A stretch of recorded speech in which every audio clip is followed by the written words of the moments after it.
Well, hello again, and thank you as always for tuning in to another episode of the Crude Truth. Today we are recording here from Houston at the Petroleum Club, high above everybody else here in Houston. There are a few more buildings, but as you can see, we're pretty high as well.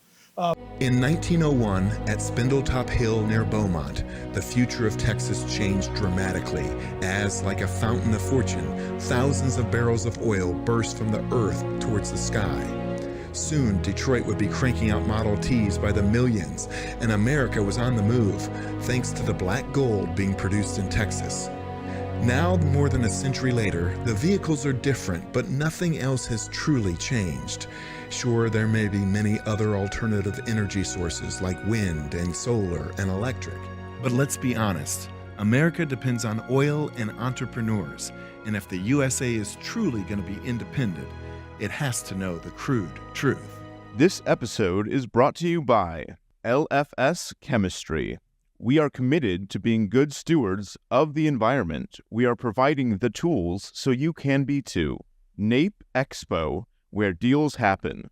Air Compressor Solutions. When everything is on the line, Air Compressor Solutions is the dependable choice to keep commercial business powered up. Sandstone Group. Exec Crew. Elevate your network, elevate your knowledge. Texas Star Alliance. Pecos Country Operating. Fueling our future. But here today, it's just been such a great day. We got the opportunity to be with Congressman Bob Latta out of Ohio. Congressman, how are you? I'm great. Thanks very much. Oh, man. Well, thank you so much for coming on. You have been on a whirlwind all summer. In fact, I want to say probably even started back in March or April. I know you were here in Houston back in March or April. You gave a great little talk then to a good, almost like a table chat with a bunch of us oil and gas operators. And you haven't stopped since. But you're also, more importantly, you haven't stopped fighting for the oil and gas industry and the manufacturing industry. Is that correct? Well, absolutely. The United States needs power and we need energy. And I'm very, very fortunate. I serve on the Energy and Commerce Committee. And in fact, I'm running for the chairmanship of the Energy and Commerce Committee. I've been blessed with our 6 subcommittees of being on all 6. I chaired 2 now. But it's important that we think about what we're doing in this country on the energy sector. We need more energy, not less. Everybody that comes before us in our energy subcommittee, I ask them the exact same question. Do we have to have more energy or less energy? And everybody has, and some of them didn't want to say it, but they ended up saying, yeah, we have to have more energy. PJM, which is over 11 states and Ohio is included in it. You go to their website, they say we need to have more power. And it's essential because, again, when you look around what we do in my district, I have 86,000 manufacturing jobs. I have the largest farm income producing district in the state of Ohio. If I don't have affordable power, our people aren't going to be able to work. We're not going to be able to, make these products not only for Americans to consume, but also export around the world. Because again, it comes down to the bottom, the bottom line. And if your product is more expensive than somebody else is not going to buy it. So we want to make sure that we have the policies in place in this country to make sure that we do have the energy. And when you think about where we've come from, that it's an absolute miracle. A lot of countries around the world look at the United States and go, how did you all do it? Because we didn't think you had any oil. We didn't think you had any natural gas. And how did you do it? Yeah. You talk about that the rest of the world, the rest of the world definitely takes notice of what we're doing. They call us the Saudi Arabia of natural gas. And, there's now days where we have new record production and we'll produce on a daily basis, sometimes more than Saudi Arabia or OPEC on a daily basis right now. And that's with an administration that is anti-oil. What are you guys seeing on a world stage right now as we continue to battle OPEC? Well, first, you mentioned the word OPEC. If you go back to the Trump administration, you did not see really OPEC even being mentioned in the news, except for one thing. They were worried about what the United States was able to do and what we were able to produce out there. When this administration came in, what happened? Well, now we're starting to hear about OPEC again because, again, the administration did on day one, killed the Keystone XL. We'd worked for years on Keystone XL. With the Obama administration, and then you saw in the Trump administration that, okay, things were right to that point that it was going to start going forward. You think about the 11,000 construction workers that were out there, all the pipe, everything was ready to move, And so what's this president do?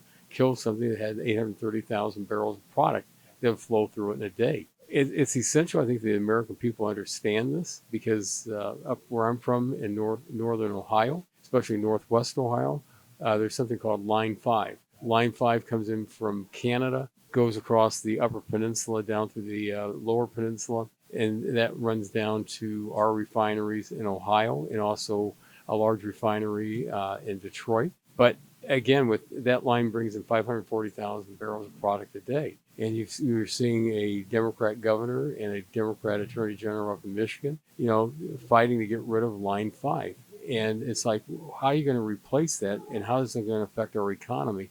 But it's essential, again, that we have more power, not less. How is it that, where do they come up with these ideas? I mean, it's like, we're going to shut down this line that's crucial to the people up there. Just like you said, they got to get to work. They got to do these things. How do some of these people not have common sense? Let me ask you. Well, I think that's a good question, because give you an example. Toward the end of last year, we had somebody in from the EPA testifying before our committee. And I because this is also during, the time frame where people were hearing, with the president talking about that everyone was going to be having an electric car by the year of 2035, which we all knew was never going to happen. But I asked the gentleman, I said, how much more power are we going to have if this president's plan would ever, which it's not going to, but if it would ever come to fruition? He said 4.5%. 4.5%. And I said, we're getting estimates of a minimum of 50% more power. And so the fear is this: when you have this being put out there by the other side, then people start thinking, oh, it must be true that we don't need this power. We don't need this generation. We don't need to have more oil, more natural gas, or any other way we're going to be generating our power. But it's essential that people understand that these are the folks that make these decisions, that when you write the regulations, that might make it absolutely impossible to ever get any more power. And when you think about what's happened, especially with our data centers out there, and the data centers, the estimate right now on top of our current needs are looking at 4.5% to 6% more power that they're going to have. Where's it going to come from? So again, this is why back in 2008, the Republicans in the House came up with what we called an all-of-the-above energy strategy. The federal government should not pick the winners and losers out there. So if you think about all of our traditional sources or the alternative, but it's all part of a mix. And I think that, this is what the American people need to see and hear. You talked about the EPA, and that Chevron difference just came down about a month ago now. Were you pretty excited to hear about that? Because the EPA, who, again, I've said it many times, they've done great things, but they're now just doing all these regulations and putting more hindrance on things. What were your thoughts when the Chevron difference came down? Well, a good question, because, one of the things that when we've had people before us, or when I've been out across my state or across the country, I've never heard anybody in any business, from oil and natural gas, you name it, into manufacturing, nobody's ever told me we're against regulations. They say, just give us regulations we can live with. But in the House for a good number of years, we've been trying to get through and sign a law called the RAINS Act, and which would say that at $100 million that regulation would have to come back to Congress to be approved. But what we saw with the court recently when we were talking about Chevron, it's important because no longer are we going to have unelected bureaucrats getting to make the decision and having the courts defer to them on interpretations out there. So I think what's going to really help us is that first, I think that our legislations, we're going to have to make sure we have it well crafted, that the language is clear. And not only that, is that then we have to always, when we do it right now, we're probably going to double our effort to make sure that we have the oversight hearings going on to bring them in before us. Because again, if they start going off on one of these things, say, no, you can't, you've crossed over, where the court says you can't.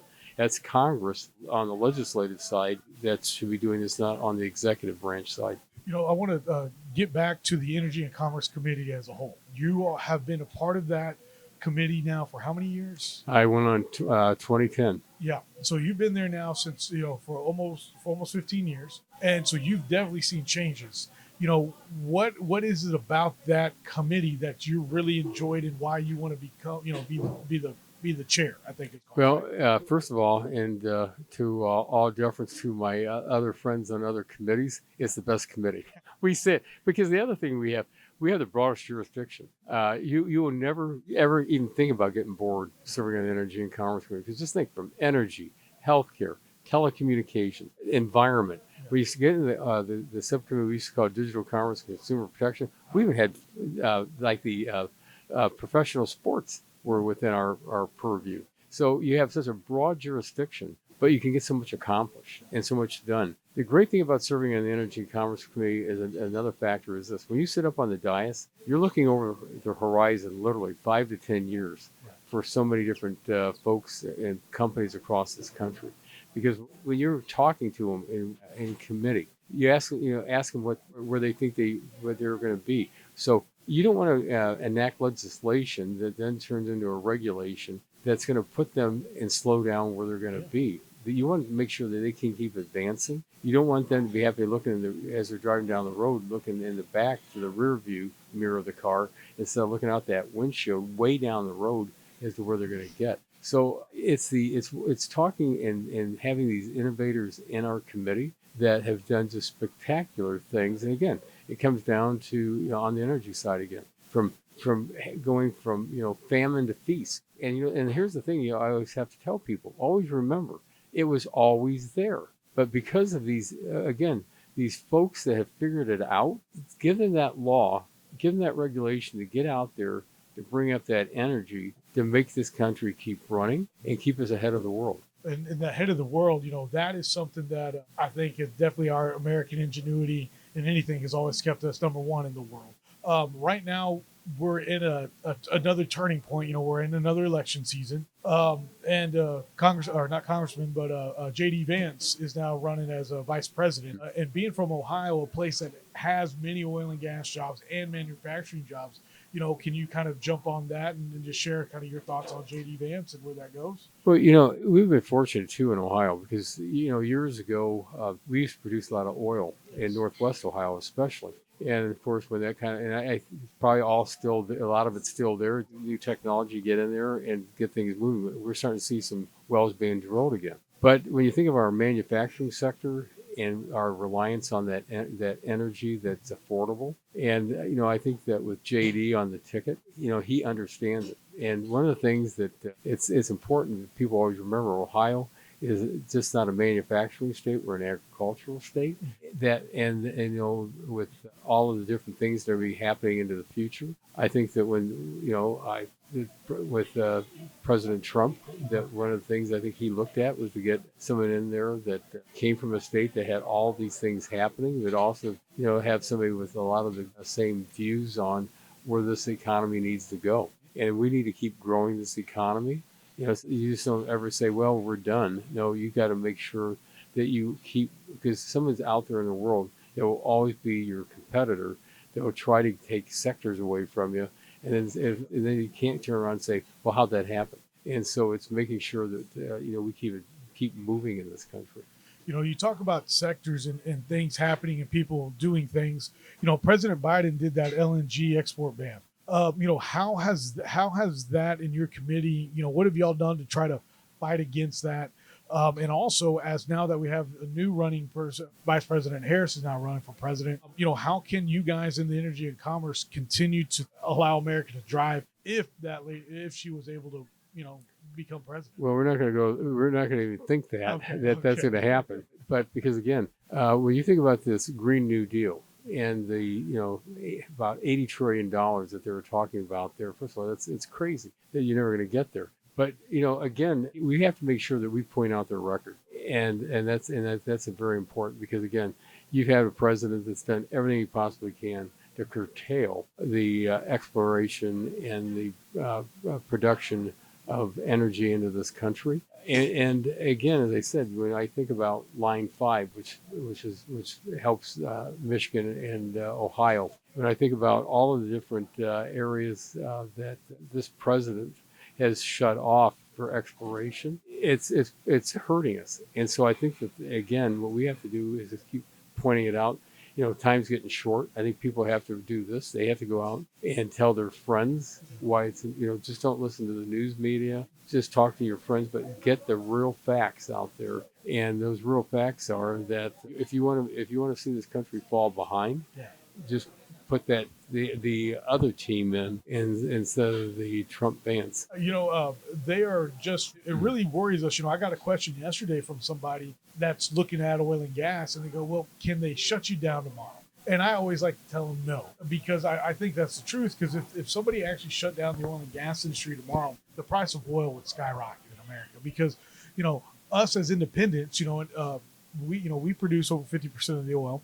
And then everybody else, Exxon's and Chevron's, produce the other half. So, there's just so many people that are involved in the oil and gas sector and the energy sector as a whole.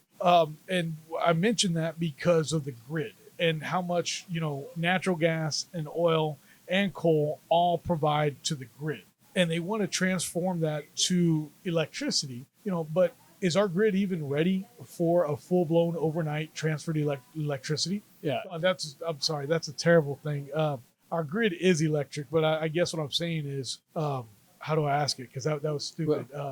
I think I know where you're coming from. Okay. It's important on the grid side. First of all, the grid's not set up right now to handle what we're going to have. Thank you. Yeah. We need the grid to be modernized, and I've worked on grid modernization, grid cybersecurity. That it's important that we understand that once you produce the power, how are you going to get it to the next spot? Right. So it's that transmission and it's the distribution. And, we had an EPA that was going to kill transformers that being made in this country. They backed off finally, and everybody kind of, had a sigh of relief that all of a sudden it's like, okay, wait a minute, okay, we can do something on that. But what we've seen on the other side is how many roadblocks can we put up? Yeah. And, it's one of the things that, especially in committee for us, we have to do something on permitting. And permitting is something that we've worked on. We want to make sure that, that everything's safe and sound. But at the same time, you just can't keep holding up projects from not moving down the road. So on the side of when it comes to the grid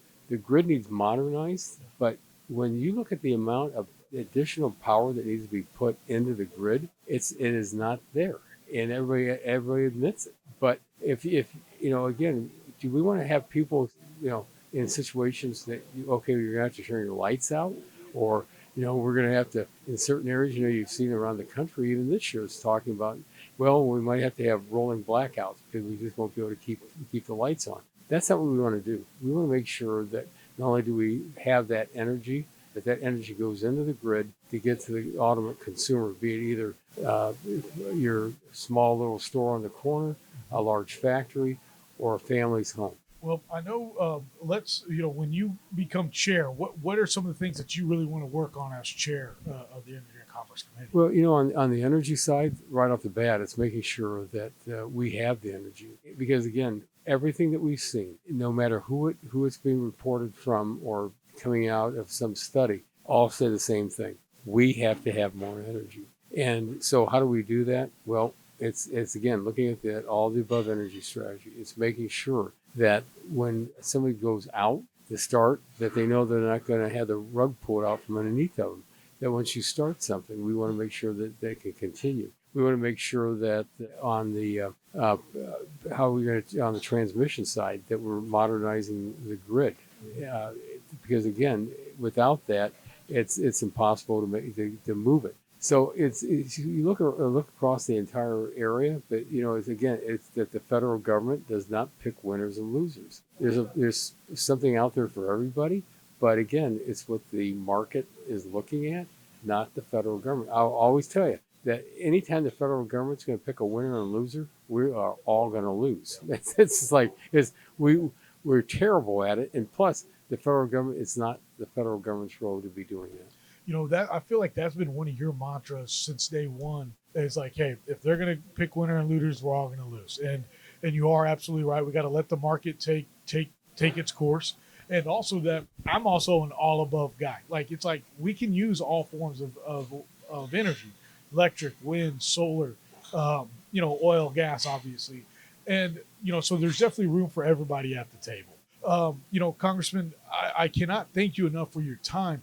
Really appreciate the opportunity to be with you today. Well, I do want to do this also. I want to say thank you to Ryan Walker for making the introduction a couple months back and then allowing us, and Craig Wheeler. I've been talking to him, so thank you so much to those guys as well and your team. No, so I've been blessed, and again, in 9 terms of Congress, to have such great people that work for me. It's not just me that's out there being able to do this. If I didn't have the great team, we couldn't get a lot of things accomplished. And so everybody has done just a tremendous job through the years. And Ryan was my first chief of staff. Yes. And he's moved on to bigger and brighter things. And so always great to see him and always catch up. Well, Congressman, thank you so much. Thank you very much. Thank you. Thank you. Thank you. And thank you all. And we'll see you again on another episode of The Crude Truth.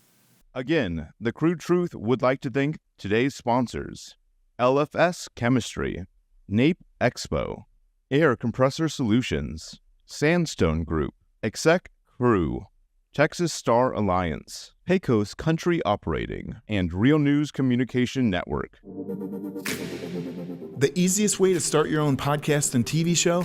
Real News Communications Network. Stand out from your competition. Produce streams of high-quality social media content. Become a thought leader in your industry. With RNCN, you get to be the host. We handle everything else. Tour one of our 3 locations in Dallas, Fort Worth, and the Colony. Call 972-402-6333 or visit launchashow.com to find out more.